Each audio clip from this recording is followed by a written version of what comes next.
Dan untuk mengetahui proses identifikasi korban meninggal Pondok Pesantren Ambruk, kita terhubung dengan jurnalis Kompas TV Kika Madona dan juru kamera Tri Widodo di Rumah Sakit Bayangkara, Surabaya.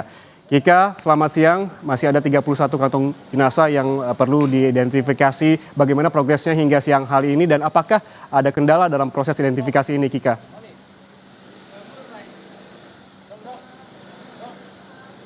Ya, jadi untuk proses identifikasi hingga siang hari ini juga masih terus berlangsung, di mana fokus utamanya adalah untuk mengidentifikasi 31 kantong jenazah yang ada di Rumah Sakit Bayangkara Polda Jawa Timur. Artinya setelah ada 31 kantong jenazah yang saat ini sedang dilakukan proses identifikasi, sudah ada 34 jenazah yang juga kemudian sudah teridentifikasi dan juga telah dijemput oleh anggota keluarga.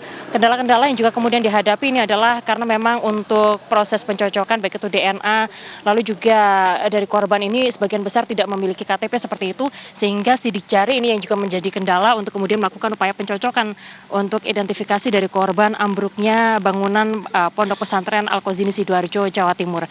Meski demikian saat ini dari pihak tim DVI Polda Jawa Timur ini juga kemudian sudah memberikan 14 sampel DNA yang juga kemudian sudah diserahkan ke Jakarta, yang harapannya untuk proses identifikasi ini akan berlangsung kurang lebih 2 sampai dengan 3 hari ke depan. Demikian, Yan. Ya Kika, sementara itu di sisi lain proses evakuasi dan juga pembersihan di TKP begitu sudah selesai dilangsungkan, namun tidak berhenti sampai di situ, ada juga kasus hukumnya begitu. Bagaimana perkembangan terkait dengan penanganan kasus hukum dari kasus ini?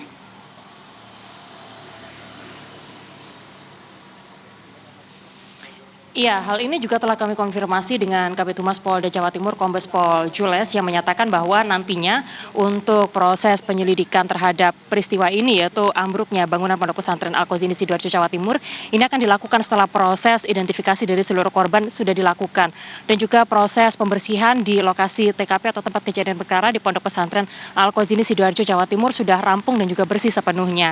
Dan sudah disampaikan oleh Kombes Pol Jules bahwa nantinya akan ada upaya pemanggilan terhadap beberapa pihak yang hingga saat ini juga masih belum dilakukan karena menanti hingga proses identifikasi terhadap korban-korban dari Pondok Pesantren Al-Qazini Sidoarjo, Jawa Timur ini sudah teridentifikasi sepenuhnya.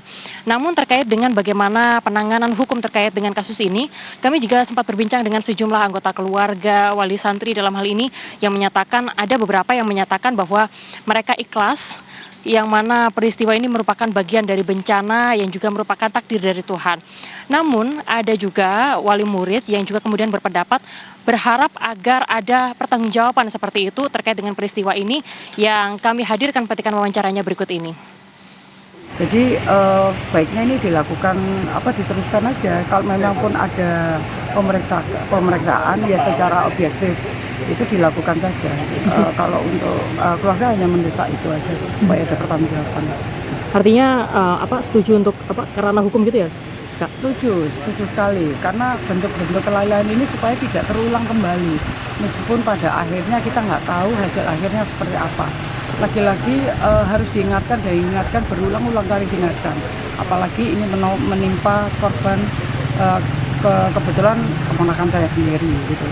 Jadi andaikan itu bisa diantisipasi, tidak melakukan kegiatan di situ, mungkin kejadian ini tidak akan terjadi.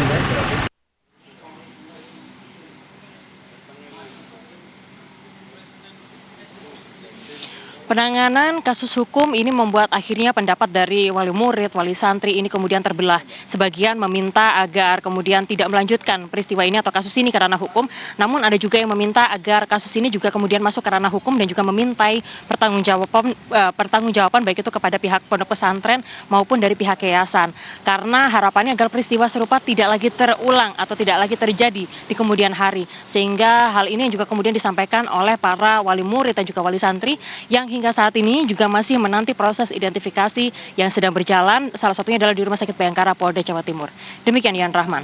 Proses identifikasi masih berlangsung hingga saat ini dan kemungkinan proses hukum juga akan menyusul setelah proses identifikasi selesai dilakukan. Terima kasih jurnalis Kompas TV Kika Madona atas laporan langsungnya dari Rumah Sakit Bayangkara, Surabaya. Selamat bertugas kembali.